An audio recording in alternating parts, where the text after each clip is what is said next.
Assalamualaikum warahmatullahi wabarakatuh. Sahabat KR, perbincangan kali ini akan membahas tentang penyandang disabilitas sensorik. Siapakah penyandang disabilitas sensorik itu, sahabat KR? Yaitu mereka yang memiliki hambatan, terutama yang terkait dengan panca indera. Ada dua jenis penyandang disabilitas sensorik. Yang pertama, tunanetra. Yang kedua, tuna rungu wicara. Kita mulai perbincangan ini dengan penyandang tunanetra. Sahabat KR, siapakah penyandang tunanetra itu ya? Penyandang tunanetra adalah mereka yang memiliki gangguan daya penglihatan berupa kebutaan secara menyeluruh atau sebagian. Dan walaupun telah diberi pertolongan atau bantuan dengan alat-alat bantu khusus, mereka masih tetap memerlukan pendidikan secara khusus. Mari kita kenali ciri-ciri penyandang tunanetra. Yang pertama, mereka tidak mampu melihat. Yang kedua, tidak mampu mengenali orang pada jarak 6 meter. Ada kerusakan nyata pada kedua bola matanya. Kemudian yang keempat, sering meraba-raba atau tersandung di saat berjalan. Kemudian sahabat KR, yang berikutnya, mereka mengalami kesulitan di saat mengambil benda-benda kecil yang ada di sekitarnya. Kemudian bagian bola mata yang hitam berwarna keruh dan kadang-kadang bersisik atau kering. Kemudian sahabat KR, terdapat peradangan hebat pada kedua bola matanya. Nah, sahabat KR, kalau kita kelompokkan penyandang disabilitas tunanetra itu berdasarkan ketajaman penglihatan, maka kita akan dapatkan 3 kategori. Yang pertama disebut dengan low vision atau kurang lihat, atau bisa juga disebut dengan kurang awas, yaitu mereka yang jarak pandangnya itu sekitar 6 meter. Lebih dari 6 meter, mereka akan mengalami kesulitan. Kemudian sahabat KR, yang kedua adalah buta, atau dalam istilah asing disebut dengan blind. Bukan berarti dia tidak bisa melihat, tetapi dia masih memiliki daya penglihatan, namun berada di jarak kurang dari 6 meter. Dan yang terakhir adalah buta total, dalam istilah asing disebut dengan totally blind, yang memiliki visis 0. Artinya sahabat KR, buta total itu tidak memiliki sisa penglihatan, tidak mampu melihat sama sekali, sehingga yang dirasakan bisa jadi hanya antara terang dan gelap. Sahabat KR, mari kita lanjutkan dengan pengelompokan tunanetra berdasarkan saat terjadinya ketunaan. Yang pertama adalah sebelum dan sejak lahir. Artinya ketika bayi masih di dalam kandungan, sebenarnya dia sudah memiliki gejala-gejala kebutaan atau ketunanetraan atau pada saat lahir. Nah, terjadinya proses persalinan ada kalanya menyebabkan seorang anak menjadi tunanetra. Kemudian yang kedua, di saat usia di bawah 3 tahun atau batita. Ini juga usia yang rentan mengalami ketunaan, yaitu ketunanetraan. Kemudian yang berikutnya, pada usia balita di bawah 5 tahun. Sahabat KR harus ingat bahwa usia di bawah 5 tahun adalah usia-usia emas yang memiliki masa pertumbuhan dan perkembangan yang sangat luar biasa.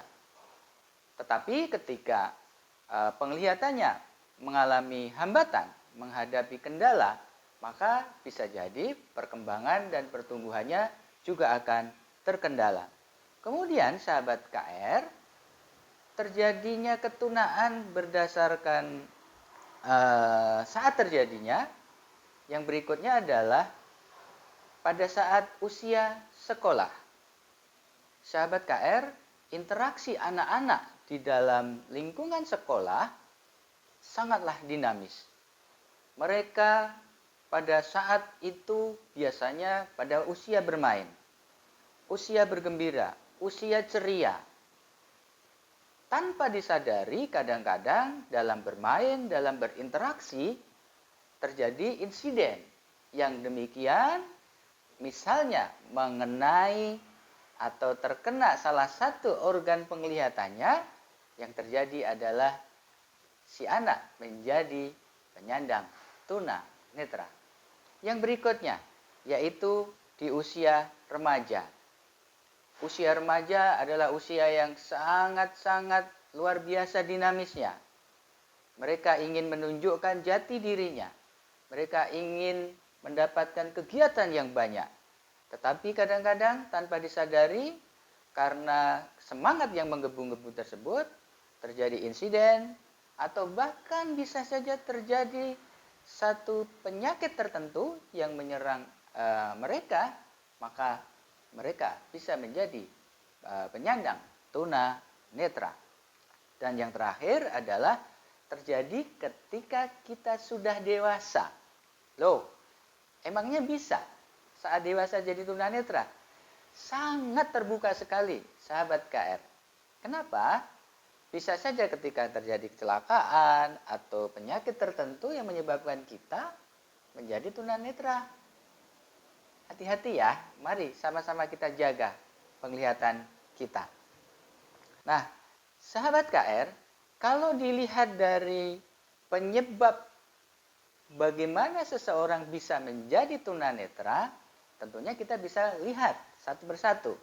Yang pertama adalah karena adanya faktor internal. Faktor internal, sahabat KR, misalnya secara keturunan dia memang penyandang tunanetra. Yang kedua, sesama penyandang tunanetra, mereka berumah tangga sehingga gennya adalah gen tunanetra. Kemudian yang kedua adalah faktor eksternal. Faktor eksternal, sahabat KR, lebih didominasi karena penyakit-penyakit tertentu. Misalnya, penyakit rubella, penyakit sipilis, kemudian penyakit glukoma, yaitu tekanan mata yang berlebihan, terutama pada bola matanya. Kemudian ada lagi retinopati diabetes, atau istilah kita membiasakan dengan gula mata, penyakit gula mata. Kemudian di luar itu ada karena kekurangan beberapa mineral atau zat-zat vitamin tertentu. Contoh, kekurangan vitamin A. Atau kekurangan zat kimia yang membantu proses penglihatan di dalam organ penglihatan kita. Dan sahabat KR yang terakhir, terjadinya tunanetra karena adanya kecelakaan atau insiden tertentu yang mengakibatkan seseorang menjadi tunanetra. Sahabat KR, kalau kita bertemu dengan para penyandang tunanetra, terutama anak-anak, kita akan bisa lihat bahwa mereka itu memiliki keterbatasan. Apa saja keterbatasannya? Yang pertama, keterbatasan dalam konsep dan pengalaman baru. Secara visual, karena penyandang tunanetra tidak mampu melihat dengan jelas, dengan terang, atau bahkan tidak mampu melihat sama sekali, maka konsep benda, konsep bentuk, konsep warna, mereka itu sangat minim. Sehingga perlu pengalaman-pengalaman baru dan dibina secara khusus.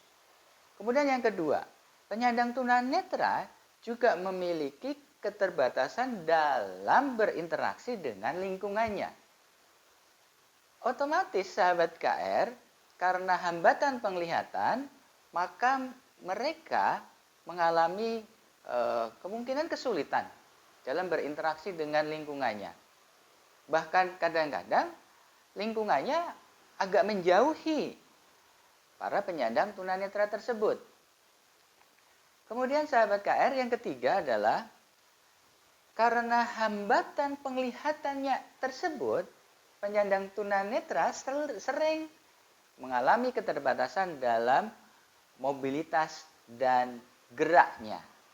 Karena keterbatasan penglihatan anak penyandang tunanetra tersebut, maka pembelajarannya harus mengacu kepada prinsip-prinsip sebagai berikut. Yang pertama, kebutuhan akan pengalaman konkret.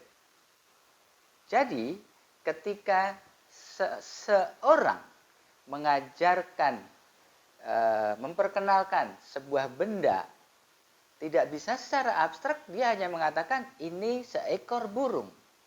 Tetapi harus ditunjukkan apakah itu burung yang sesungguhnya, atau miniaturnya, atau maket-maket tertentu yang menunjukkan bahwa itu sebuah burung.